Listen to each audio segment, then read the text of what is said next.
Hello students, पिछली class में हम आपको समतल में गति नामक चैप्टर के विषय में डिस्कस कर रहे थे। तो उसमें मैंने आपको पढ़ाया था अदिश राशि क्या होती है, सदिश राशि क्या होती है, सदिश राशियों का संकेतन क्या है, उनका निरूपण कैसे होता है। इसके पश्चात मैंने सदिशों का वर्गीकरण पढ़ाया था। सदिशों के वर्गीकरण में मैंने 10 प्रकार के सदिश को पढ़ाया था। उन 10 प्रकार के सदिशों को चित्र सहित प्रदर्शित करने का हम लोगों ने प्रयास भी किया था। इसके पश्चात उसमें एक था शून्य सदिश। शून्य सदिश का हम लोग परिभाषा पढ़ने के पश्चात उसका गुणधर्म वगैरह भी हम लोगों ने जान लिया था। सो स्टूडेंट्स, आज की क्लास में हम लोग पढ़ेंगे स्थिति सदिश। किसी निर्देश बिंदु के सापेक्ष किसी बिंदु की स्थिति को प्रदर्शित करने वाला जो सदिश होता है वही स्थिति सदिश कहलाता है। तो आप देख रहे होंगे कि जो ये बिंदु P है, बिंदु P को प्रदर्शित करने वाला जो सदिश है वो कौन है? वेक्टर R है। यानी कि यहाँ पर स्थिति सदिश का काम कौन कर रहा है? वेक्टर R कर रहा है। किसके? वेक्टर P, सॉरी, जो ये पॉइंट P है, ये P वेक्टर R दूरी पर है। किससे? मूल बिंदु O। इसी मूल बिंदु को निर्देश बिंदु कहा जाता है। तो परिभाषा में क्या लिखेंगे? किसी निर्देश बिंदु के सापेक्ष किसी बिंदु की स्थिति को प्रदर्शित करने वाला सदिश स्थिति सदिश कहलाता है। आप चित्र में देख रहे होंगे कि पॉइंट P मूल बिंदु के सापेक्ष वेक्टर R दूरी पर स्थित है। तो वेक्टर R क्या हुआ? स्थिति सदिश हुआ। ओके, अगली टॉपिक होगी हम लोगों की विस्थापन सदिश।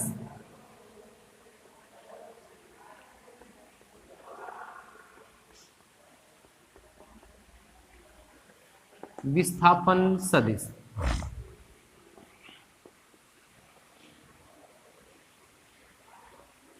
Displacement vector, displacement vector. ठीक है, इसमें भी हम लोग एक फिगर बनाएंगे।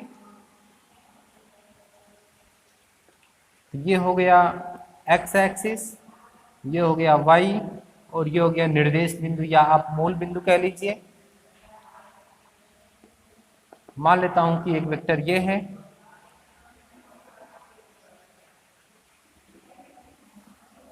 विस्थापन सदिश। तो मैंने ये फिगर ड्रॉ कर दिया है। फिगर के माध्यम से समझते हैं कि विस्थापन सदिश क्या होगा।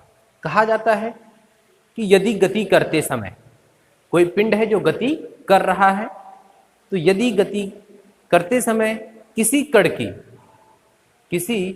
की अलग अलग समय पर अलग अलग स्थितियां P और Q हो, तो अलग अलग समय है और उनकी जो स्थितियां हैं वो अलग अलग क्या है? P और Q है। तो उस समय जो वेक्टर R होगा, वेक्टर R किसके बराबर है? PQ के बराबर है। तो वेक्टर R बराबर PQ जो होता है, यही कण का विस्थापन सदिश कहलाता है। ठीक है, क्या कहेंगे? यदि गति करते समय किसी कण की अलग अलग समय पर स्थितियां अलग अलग हैं, तो जो ये वेक्टर R है, ये वेक्टर R किसके बराबर है? PQ के बराबर है। तो वेक्टर R बराबर PQ कण का विस्थापन सदिश कहलाता है। तो सर ये क्या हो गया? विस्थापन सदिश। ओके, तो स्टूडेंट्स, अगली टॉपिक हम लोग पढ़ेंगे सदिशों का जोड़ना।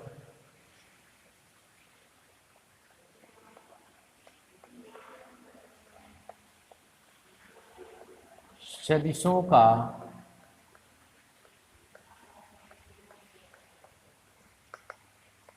जोड़ना, अंग्रेजी इसकी लिखेंगे हम लोग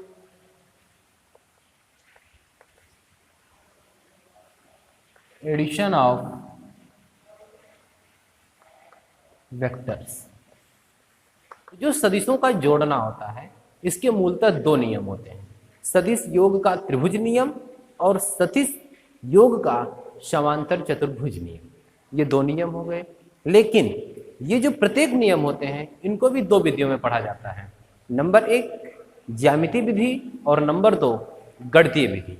ठीक है, तो मैं सबसे पहला नियम आपको पढ़ाता हूं। सदिश योग का त्रिभुज नियम। इसके पश्चात मैं इसकी दोनों विधियों, ज्यामिति विधि और गणितीय विधि को भी डिस्कस करेंगे। ठीक है, तो पहला होगा सदिश योग का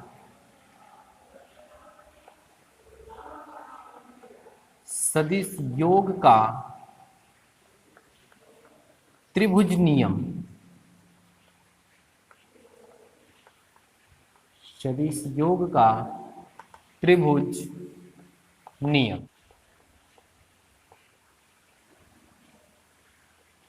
triangle law of vector addition. Triangle law of vector addition. Okay, क्या कहता है सदिश योग का त्रिभुज नियम? कहा जाता है कि यदि किसी कण पर किसी समय कार्य करने वाले दो सदिश का परिमाण एवं दिशा किसी त्रिभुज की दो भुजाओं को प्रदर्शित करते हैं, तो उन दोनों सदिशों का परिणामी सदिश उस त्रिभुज की तीसरी भुजा के परिमाण के बराबर एवं दिशा में विपरीत होता है। अब जो ये सदिश योग का त्रिभुज नियम है, इसमें हम लोग दो विधियां पढ़ेंगे। नंबर एक होगा ज्यामिति विधि।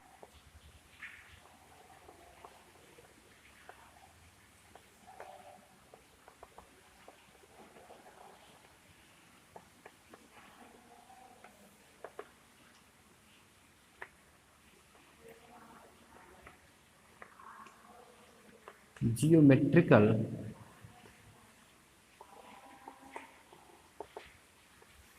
कि कोई दो वेक्टर आपको दिए जाएंगे और उन दोनों वेक्टरों को ज्यामिति विधि के द्वारा आपको जोड़ना होगा। तो चलिए देखते हैं।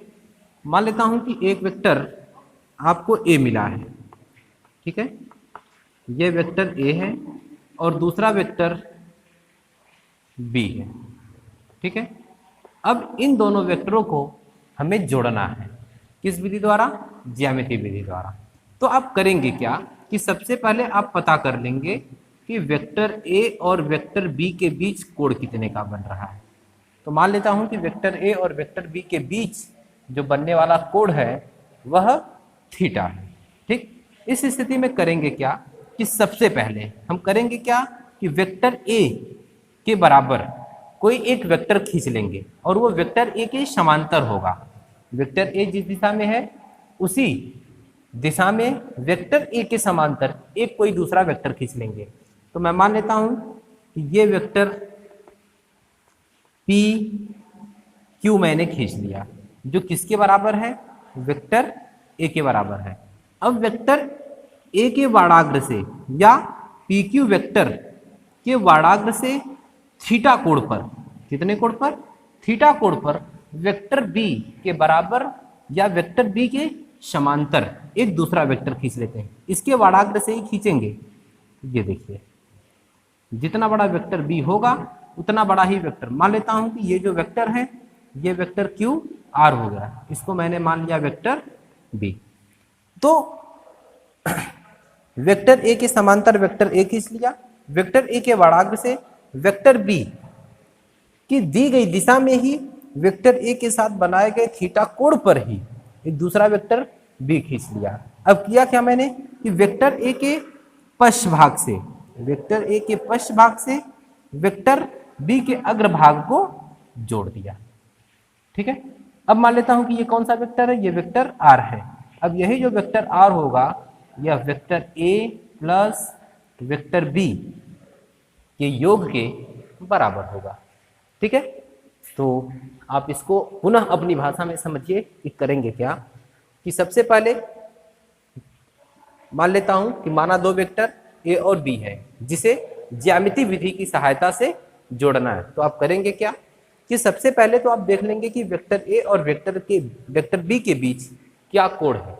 जब उस कोण का पता हम लोगों को चल जाएगा तब आप वेक्टर ई के बराबर तथा समांतर एक वेक्टर खींच लेंगे। तो मैंने यहाँ पर वेक्टर ए के समांतर और वेक्टर ए के समान एक दूसरा वेक्टर पी क्यू खींचा है। अब पी क्यू वेक्टर के वाड़ाग्र से थीटा कोण बनाते हुए आप नापेंगे तो जितना कोण यहाँ था उतना ही कोण मैंने ये बनाया है। अब वेक्टर पी क्यू के वाड़ाग्र क्यू से वेक्टर बी के समान तथा समांतर एक वेक्टर क्यू आर खींचा। पुनः जब वेक्टर क्यू आर खींचेंगे तो उसी समय वेक्टर पी क्यू के पश्च भाग को वेक्टर क्यू आर के अग्रभाग से मिला देंगे। जब वेक्टर पी क्यू के अग्रभाग तथा वेक्टर क्यू आर के वेक्टर पी क्यू के पश्च भाग और वेक्टर क्यू आर के अग्रभाग को मिलाएंगे तो जो तीसरा वेक्टर प्राप्त होगा वही दोनों वेक्टरों का परिणामी वेक्टर होगा। ठीक है। एक चीज और, अब आप सोच रहे होंगे कि क्या जरूरी है कि हमेशा वेक्टर ए को ही पहले खींचा जाए? नहीं, तो ये जरूरी नहीं है कि पहले वेक्टर ए को ही खींचा जाए, सबसे पहले आप वेक्टर बी को भी खींच सकते हैं। चलिए देखा जाए कैसे आप वेक्टर बी को खींचेंगे। तो सबसे पहले करेंगे क्या है, इसी के लिए मैं बना रहा हूं। सबसे पहले आप वेक्टर बी को खींचेंगे।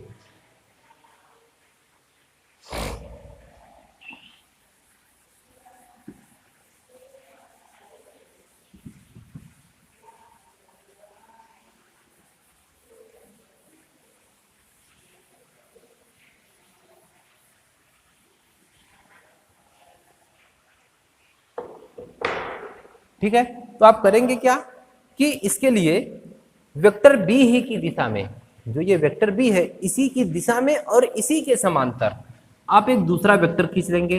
तो ये मैंने वेक्टर बी की दिशा में और वेक्टर बी के समांतर और समान एक दूसरा वेक्टर खींच लिया। मान लेता हूं ये वेक्टर मैंने खींचा है पी क्यू वेक्टर। ठीक है, और इसका नाम मैं रख ले रहा हूं वेक्टर बी।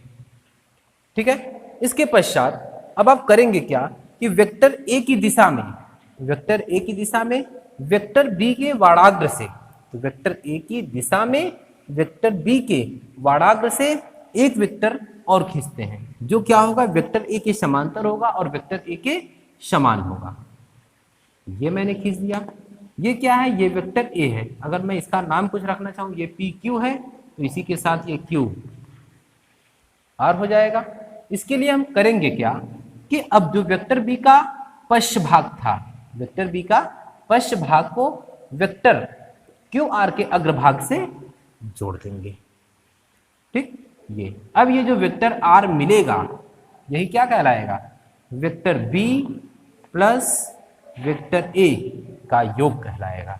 ठीक है, तो इस तरीके से आप देखेंगे कि जो वेक्टर ए प्लस बी है, vector A plus vector B है, यह vector B plus vector A के इक्वल हो जाता है। ठीक है, तो ये क्या है, ये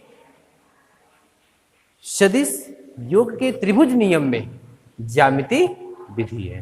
ठीक है, तो आप जिस बात को आपने सुना है उस बात को एक बार, दो बार, तीन बार सुन करके उसको आप लिखिएगा भी और इस तरीके से आप दोनों फिगर बना भी लीजिएगा। ओके, चलते हैं। अब इसकी जो दूसरी विधि है उसको कहा जाता है गणितीय विधि। तो देखा जाए,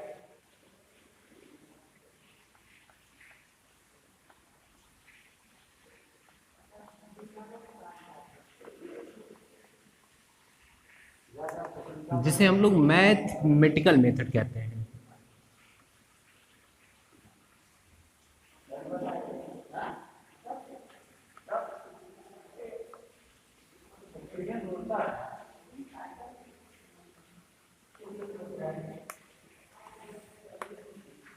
ठीक है, अब पुनः वही दोनों वेक्टर। ठीक है, मान लेता हूं कि ये वेक्टर ए है और ये वेक्टर बी है और इन दोनों वेक्टरों के बीच का जो कोण है वो थीटा है। अब आते हैं हम लोग गणितीय विधि में। जो सवाल मैंने भी आपको पीछे बताया है दो वेक्टरों के लिए, अब उसी वेक्टरों को जोड़ने की गणितीय विधि को हम लोग पढ़ रहे हैं। ठीक है, तो इसमें आप फिगर पहले बना लीजिए। ये मैंने वेक्टर ए खींच लिया। ठीक है, और वेक्टर ए के साथ थीटा कोण बनाते हुए ये मैंने वेक्टर बी खींच लिया और इन दोनों वेक्टरों का ये परिणामी वेक्टर हो गया आर। परिणामी वेक्टर आर हो गया। ये जो परिणामी वेक्टर है ये वेक्टर ए प्लस, चलिए सर मान लेते हैं कि किसी कण पर किसी समय दो वेक्टर, वेक्टर ए तथा वेक्टर बी, किसी त्रिभुज की दो क्रमागत भुजाओं ओ पी तथा पी क्यू द्वारा निरूपित की गई है। ठीक है, जो वेक्टर ए तथा वेक्टर बी के द्वारा प्रदर्शित किए गए हैं। और इन दोनों भुजाओं का जो सदिश योग है वह उस त्रिभुज की तीसरी भुजा ओ क्यू है, जिसे वेक्टर आर के द्वारा प्रदर्शित किया गया है। ठीक है, करेंगे क्या कि जो त्रिभुज की एक भुजा ओपी है इसी को आगे बढ़ाते हुए बिंदु क्यू से इस पर एक लंब क्यू एन डालते हैं। क्या डालते हैं? Q N. और ये कोण थीटा है, हमको पता है। अब इस त्रिभुज में अगर देखा जाए, ये जो त्रिभुज है अगर इसमें देखा जाए तो जो ओपी है वह ओपी किसके बराबर है? ए के। जो पी क्यू है ये किसके बराबर है? बी के। और जो ओ क्यू है ये किसके बराबर है? आर के। तो लिख लेते हैं, यहां जो ओपी है वह ए के बराबर है, जो पी क्यू है वह बी के, और जो ओ क्यू है, ओ क्यू ये किसके बराबर है? आर के बराबर है। ठीक, और जो कोण एन पी क्यू बना, कोण एन पी क्यू ये किसके बराबर हो गया? थीटा के। अगर कोण एन पी क्यू थीटा के बराबर है तो त्रिभुज एन पी क्यू में, त्रिभुज एन पी क्यू में लिखा क्या जा सकता है? Sine theta. साइन थीटा बराबर लंब बटे कर्ण, यानी कि क्यू एन अपान पी क्यू, क्यू एन अपान पी क्यू। तो क्यू एन बराबर क्या लिखा जा सकता है? क्यू एन बराबर लिखा जा सकता है पी क्यू साइन थीटा, और पी क्यू की वैल्यू क्या है? ऊपर आप देखिए बी है, ये हो गया बी साइन थीटा। इसी प्रकार जिसकी वैल्यू नहीं पता उसको भी निकाल सकते हम लोग, कॉस थीटा। कॉस थीटा बराबर लिखा जा सकता है पी एन अपान पी क्यू। तो पी एन बराबर क्या लिखा जाएगा? पी एन बराबर लिखा जा सकता है पी क्यू कॉस थीटा। तो पी क्यू की वैल्यू कितनी है? बी। तो बी कॉस थीटा किसके बराबर आ गया? पी एन के। ओके, क्यू एन की वैल्यू हो गई, पी एन की वैल्यू हो गई। अब हम लोग आ जाते हैं समकोण त्रिभुज ओ एन क्यू में। समकोण त्रिभुज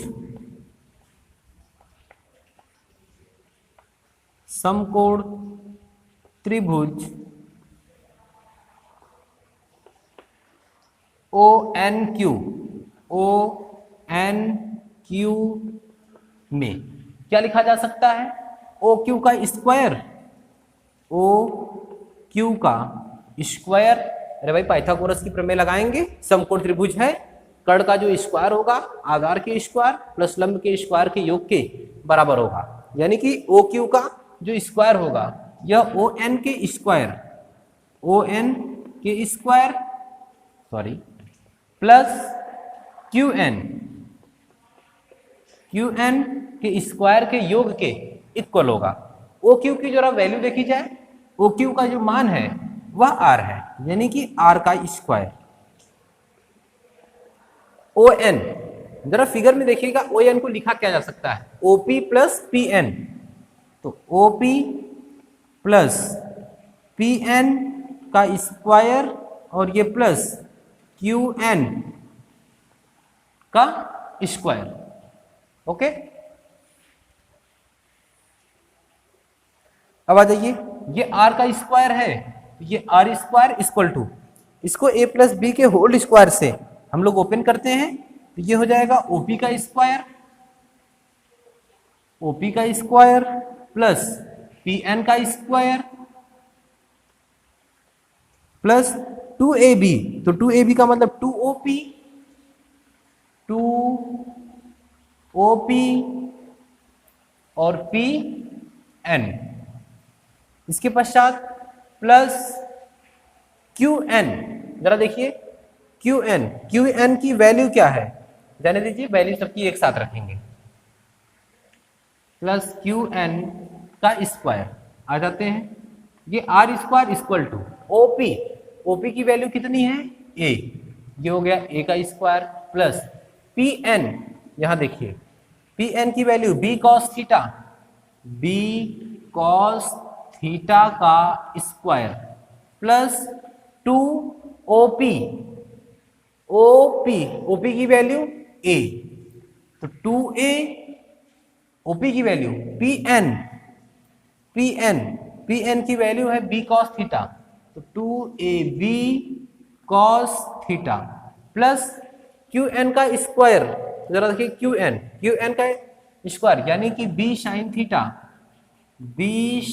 थीटा का square, r square equal to a square plus, यहां से देखिएगा ये हो जाएगा b square cos square theta plus 2ab cos theta plus ये हो जाएगा b square sine square theta. थोड़ा आप ध्यान दीजिएगा, यहां पर ये मैंने फिगर का वेक्टर आर इक्वल टू लिखा है मैंने, ठीक है।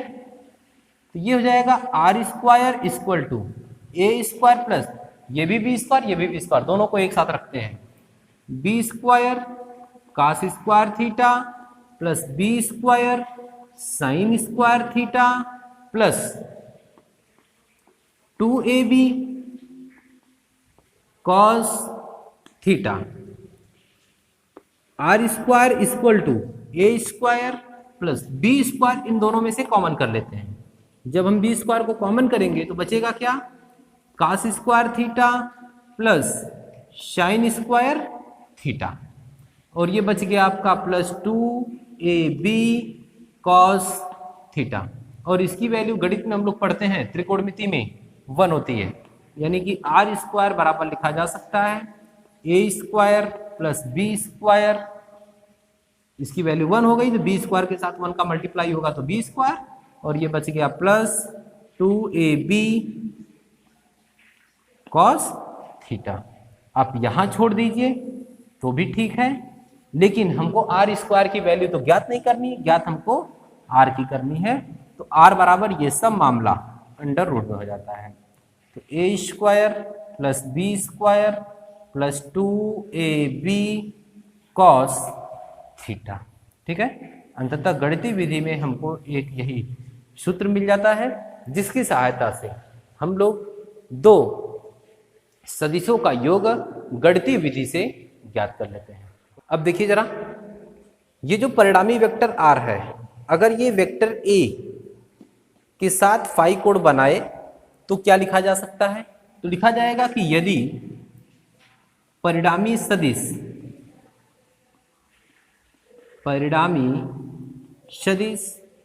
वेक्टर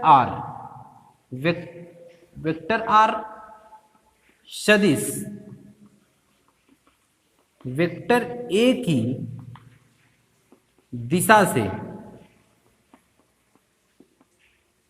फाई कोण बनाए तब, अगर आप फाई कोण बनाता है ये, तो क्या लिखा जा सकता है, tan फाई इक्वल टू लिख सकते हैं हम लोग Qn अपान ON। अब जरा देखिएगा Qn जो है, Qn की वैल्यू क्या आई थी, पीछे देखिएगा, Qn की वैल्यू आई थी b साइन थीटा, यानी कि इसके स्थान पर लिखा जा सकता है b sine theta upon ON को हम लोग लिख सकते हैं OP प्लस PN, यानी कि tan फाई इक्वल टू लिखा जा सकता है b sine theta upon OP की वैल्यू a है, तो a प्लस PN की वैल्यू b कॉस थीटा।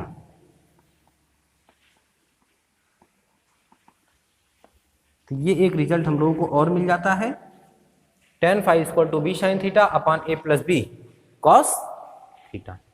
तो इस तरीके से ये हम लोगों का दो सदिशों का जो त्रिभुज नियम होता है उसकी गणितीय विधि भी कंप्लीट होती है। सो इसे आप नोट कर लीजिए।